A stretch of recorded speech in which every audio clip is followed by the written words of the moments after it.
House full. भैया house full है. House full. House full. House full. House full. House full. House full. House full. House full. House full. House full. House full. नमस्कार, स्वागत आहे तुमचं हाऊसफुलच्या या नव्या फ्रेश भागात. गेली बरीच वर्ष आपल्या हटके अदाकारीनं नाटकांच्या प्रयोगांचे जागतिक विक्रम घडवत रसिकांना लोटपोट करणारं एक महाराष्ट्राचं बहुरूपी व्यक्तिमत्व म्हणजे प्रशांत दामले. प्रशांत दामले, कविता मेढेकर आणि संतोष पवार ही अफलातून केमिस्ट्री सध्या रंगभूमीवरती अक्षरशः धुमाकूळ घालतीये.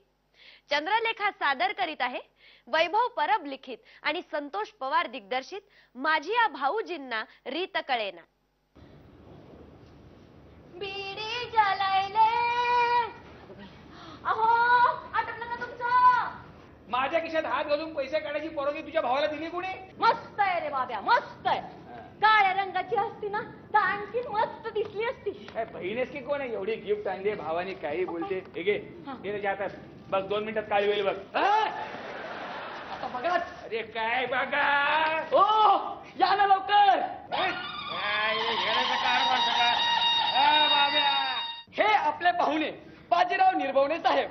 ए साहब हमार पैसा दे दो यार, चलो जल्दी जल्दी. लय पाकवायला लागलाय. बरं हे साहेब, किती पैसे किती झाले साहेब? हा रुका, मीटर देख के आवत है. अरे थांब रे, मीटर घेऊन आले. सगळ्यात महत्त्वाचं म्हणजे नाटकाचं नाव जे आहे माझी भाऊजींना रीत कळेना, त्याच्यावरून तुमच्या बऱ्याचशा गोष्टी लक्षात येत असतील. भाऊजीचं नाव काम मी करतोय आणि बहिणीचं काम कविता लाड करते आणि तिचा नवरा आहे संतोष पवार. आता हे जे त्रिकूट आहे हे काय गोंधळ घालणं तुम्हाला प्रत्यक्षात बघावं लागेल. पण भाऊजी काय काय करू शकतो आणि नवऱ्याला कसा हैराण करू शकतो ह्याची ही गोष्ट आहे. आणि सगळ्यात शेवटी जी महत्त्वाची गोष्ट आहे ती सगळ्यात शेवटी रिव्हील होते. ती तुम्हाला इथे मी सांगू शकत नाही. पण 100% विनोदी नाटक आहे आणि स्टँडर्ड विनोद आहेत.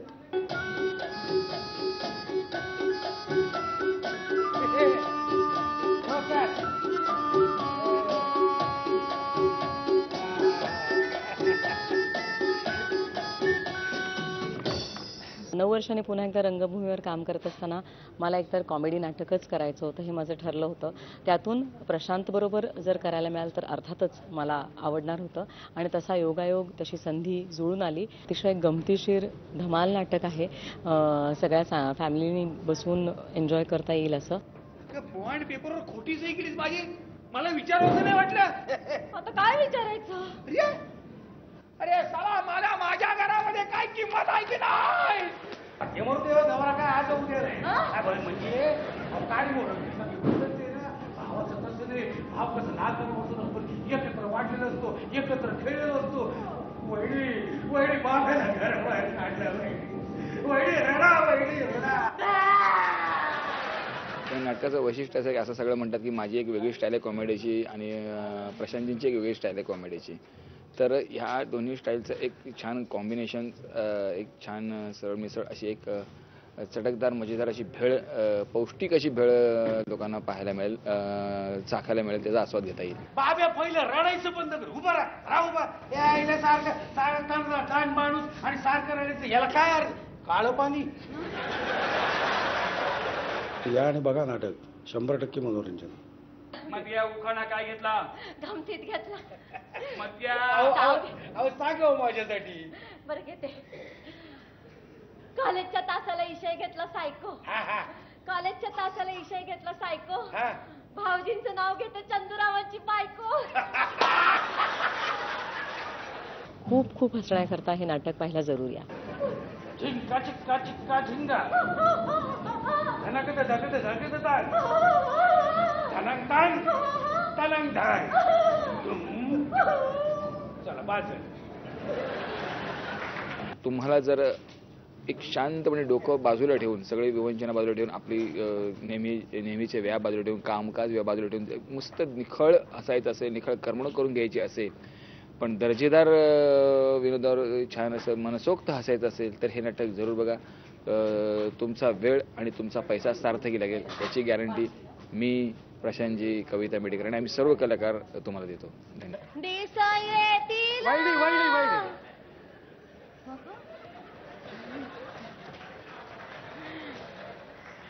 काय तुमचा गळा सुंदर आहे हो. अगं बाई, म्हणजे मी एवढी सुंदर गाते? तुमचा गळा बाहेरून सुंदर आहे असं म्हणलं मी. भारतीय सिनेमाच्या शतक महोत्सवी वर्षानिमित्त अभिनेते विक्रम गोखले यांच्या 3 पिढ्यांच्या कारकिर्दीचा आणि अपूर्वाई दिवाळी अंकाच्या प्रकाशनाचा अनमोल सोहळा नुकताच पार पडला.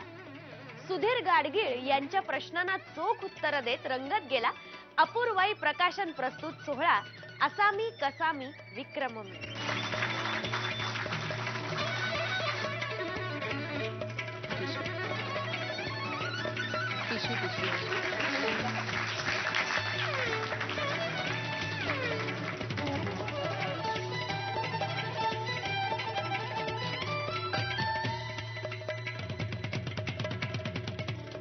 याची वेगवेगळ्या मातब्बर, ज्याला आपण स्कूल्स म्हणतो, अशा ठिकाणी त्याला अभिनयाचे धडे घ्यायला मिळालेत. स्टॅनिस्लावस्की, बेनेविट्स आणि विजया मेहता अशी 3 टोकं आहेत. तर या वेगवेगळ्या स्कूलमधल्या अभिनयाच्या शिक्षणाची नेमकी काय वेगवेगळी? ॲक्च्युअली सुधीर, स्टॅनिस्लावस्की हे बेसिक प्रिन्सिपल सांगणारा हा रशियन माणूस होऊन गेला. तो जगभरातल्या सर्व नटांनी ॲक्सेप्ट केला. परंतु गेल्या काही वर्षामध्ये, म्हणजे सुमारे 30-35 वर्ष, 25 वर्षामध्ये तरी अमेरिकेमध्ये असा एक ट्रेंड आलेला आहे की स्टॅनिस्लावस्कीनी जे काही सांगितलेलं आहे ती चौकट न सोडता त्या चौकटीमध्येच आणखीन इनोव्हेटिव्ह होणं आणि काम करत राहणं, यातून मग पीटर ब्रूक तयार होतो, फ्रिट्झ बेनेविट्स तयार होतो, विजया मेहता तयार होते. त्यामुळे त्यांच्यामध्ये फार फरक नाही. इवा मेकलर नावाची एक बाई आहे, ती मोठी नटी पण आहे, लेखिका पण आहे, संपादिका आहे. तर 23 great acting teachers in the world असं तिचं एक पुस्तक आहे. त्याच्यामध्ये जगातले जे मान्यवर अमेरिकन शिक्षक आहेत किंवा आणखीन इतर देशांचे शिक्षक आहेत, या सगळ्यांनी हे मान्य केलेलं आहे की कॉन्स्टँटिन स्टॅनिस्लावस्की या रशियन माणसांनी जो आराखडे घालून दिलेले ते संबंध जगाने मान्य केलेले आहेत. पण ते तेवढ्यातच फिरत राहणं हे आता जुनं झालेलं आहे. आणि म्हणून टू बी इनोव्हेटिव्ह या चौकटीत राहूनच पण आणखीन नवनवीन शोध लावणारी जी मंडळी जगात तयार झाली, त्यातला एक पीटर ब्रूक आहे. आमच्या बाई सुद्धा, विजया मेहता सुद्धा पीटर ब्रूकला या गुरुस्थानी मानतात. माझी गुरु ज्याला गुरुस्थानी मानते तो माणूस काय म्हणतो आहे हे जाणून घेणं हे माझं कर्तव्य आहे. तू ज्या ज्या कार्यशाळांमध्ये, पुणे विद्यापीठामध्ये, अन्य ठिकाणी कलावंतांना शिकवत असतो, त्यामध्ये शब्दफेक, नाद, वाणी या सगळ्याच्या जोडीला तुझा मुख्य भर असतो देहबोली आणि स्पर्श या 2 गोष्टींबाबत. तर तुला नेमकं त्याचं महत्त्व या संपूर्ण अभिनय प्रकारामध्ये काय वाटतं? खूपच महत्त्व आहे. कारण आपलं स्वतःचं शरीर अजिबात न वापरता एका खांबासारखं निश्चल होऊन जर स्टेजच्या मध्यभागी किंवा कुठेही कोपऱ्यामध्ये उभा राहून जर नटांनी संवाद म्हटले तर काही त्याचा अर्थच होत नाही, त्याला काही अर्थ नाही. मी तुझ्याशी बोलत असताना तू जेव्हा हे मधून मधून असं करतोस, नाही, त्याला एक अर्थ आहे. त्याचा अर्थ असा आहे शब्दामध्ये की लिसनिंग टू अदर ॲक्टर, दुसऱ्या नटाला ऐकणं हा प्रोसेस आहे. हा प्रोसेस अनफॉर्च्युनेटली, दुर्दैवाने आपल्याकडच्या नटांना माहिती आहे की नाही मला माहित नाही, बहुतेक माहिती नसावा, पण दुसऱ्या नटाला ऐकणं, तो काय बोलतोय प्रत्येक शब्द ऐकणं आणि त्याप्रमाणे आपली देहबोली वापरणं, हे मी मॉरिसच्या पुस्तकातून शिकलो. मग आता तुला एक छोटंसं उदाहरण देतो. मी तुझ्या घरी आलेलो आहे, तू दरवाजा उघडतोस आणि मला पाहून माझ्या पाठीच्या मध्यभागी जेव्हा तू हात ठेवतोस त्याचा अर्थ सुधीर वेगळा होतो. मी जेव्हा तुझ्या घरी येतो त्याच वेळेला मी तुझ्या पाठीच्या मध्यभागी हात ठेवला त्याचा अर्थ वेगळा होतो. मी एखाद्या स्त्रीला असा या खांद्यावर हात ठेवला म्हणजे ज्या बाजूला मी आहे त्याचा अर्थ वेगळा होतो. तिच्या डोक्यावर हात ठेवला हा अर्थ वेगळा होतो. त्या खांद्यावर हात ठेवला अर्थ वेगळा होतो. दोघांमधलं अंतर वाढवलं अर्थ वेगळा होतो, कमी केलं अर्थ वेगळा होतो. हे सगळं झालं पाहिजे थिएटरमध्ये आणि हे होत नाही कारण लोक दुसऱ्या नटाला ऐकतच नाही. दुसऱ्या नटाला ऐकणं हा अत्यंत महत्वाचा एक प्रोसेस आहे. टेक्निक्स ऑफ ऍक्टिंग रॉनल्ड हेमन नावाच्या एका मोठ्या माणसाचं पुस्तक आहे. त्याच्यामध्ये लिसनिंग टू अदर ऍक्टर म्हणून चॅप्टर आहे, पण ते होत नाही. सुरेश भागवत 35 वर्षापूर्वी आम्ही विजया मेहतांच्याकडे आम्ही एकत्र काम केलं होतं. त्याच्यामध्ये मांजराची भूमिका त्यांनी आणि दिलीप कोल्हटकरनी केली होती.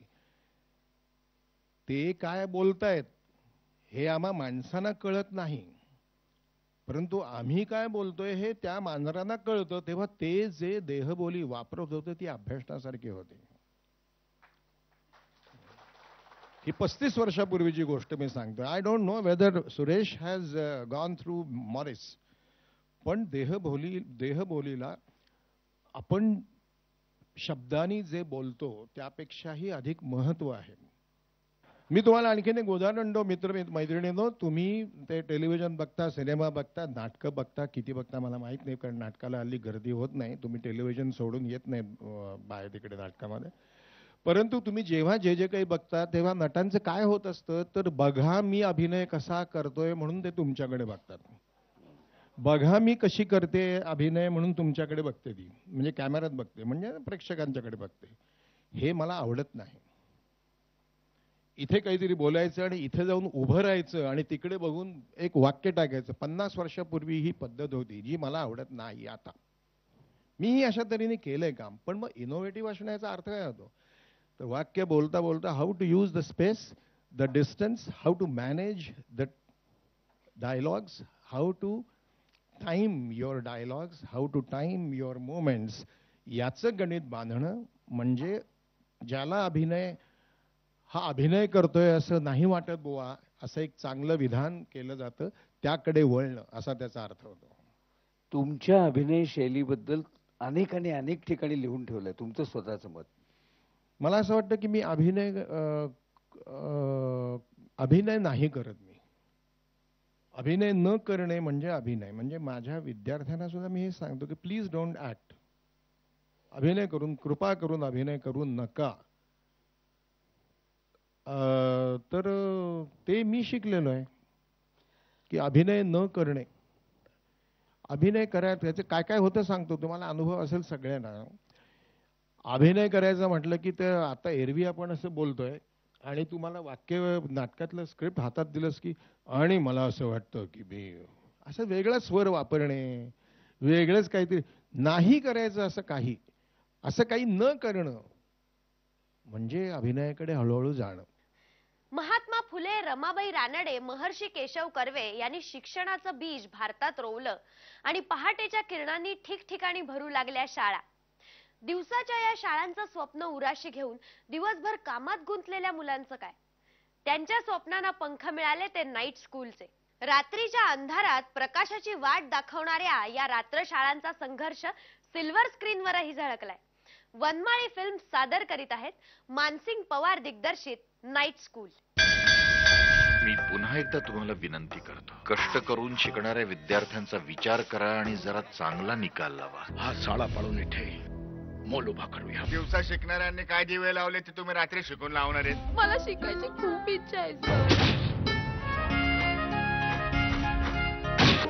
बाबासाहेब आंबेडकर म्हणतात ना, शिक्षण हे वाघिणीचं दूध आहे, पिणारा डरकाळी फोडणारच. शिक्षण हे फार महत्वाचं घटक आहे आयुष्यात आणि प्रत्येक नागरिकाचा हक्क आहे आणि तो मूलभूत हक्क जर लोकांपर्यंत पोचत नसेल तर मग मला असं वाटतं देश काय किंवा कुठलंच काही प्रोग्रेस किंवा काहीच होणार नाही असं मला वाटलं.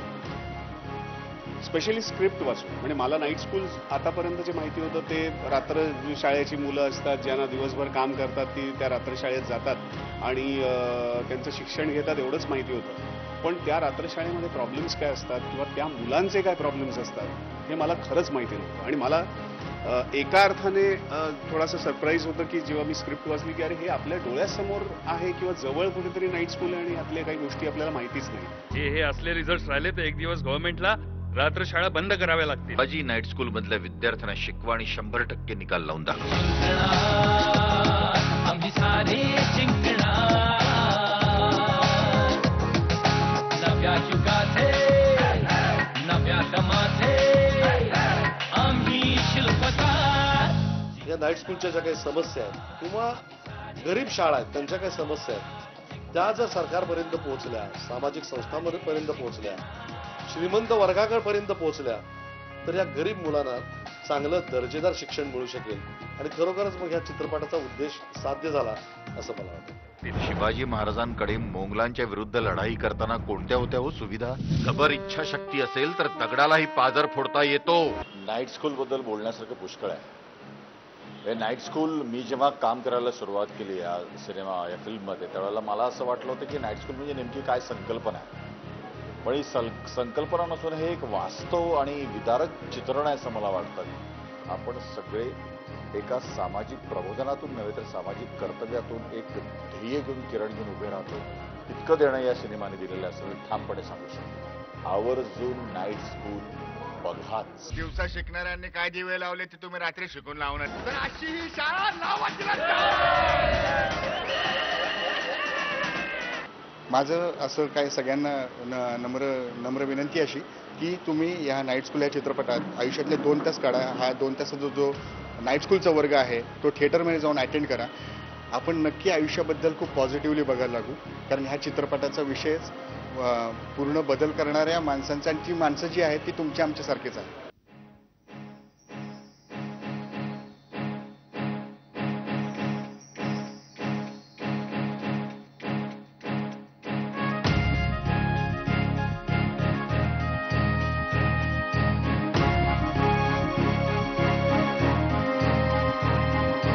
शाळेच्या निमित्ताने जर हे लोकांसमोर आलं किंवा सरकारसमोर आलं आणि लोकांनी खरंच ह्याच्याकडे जर ज्यांच्याकडे पैसे आहेत जे ग्रँट्स देऊ शकतात वेगवेगळ्या ठिकाणी ते ग्रँट्स देतात हे जर का इकडे वळले आणि मुलांपर्यंत शिक्षण गेलं तर कुठेतरी देश आपला पुढे जाईल किंवा आपला जो स्पेशली यूथ आहे किंवा जो यंग आपला जो नागरिक आहे तो कुठेतरी पुढे जाईल, प्रोग्रेस होईल असं मला वाटतं.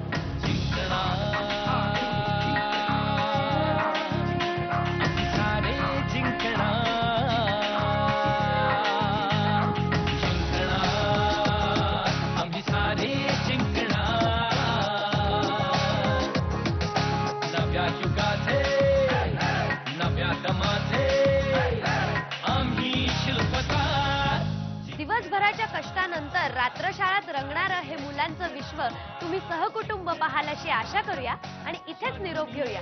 आता पुन्हा भेटूया हाऊसफुलच्या पुढच्या भागात. तोपर्यंत हाऊसफुल बाय बाय.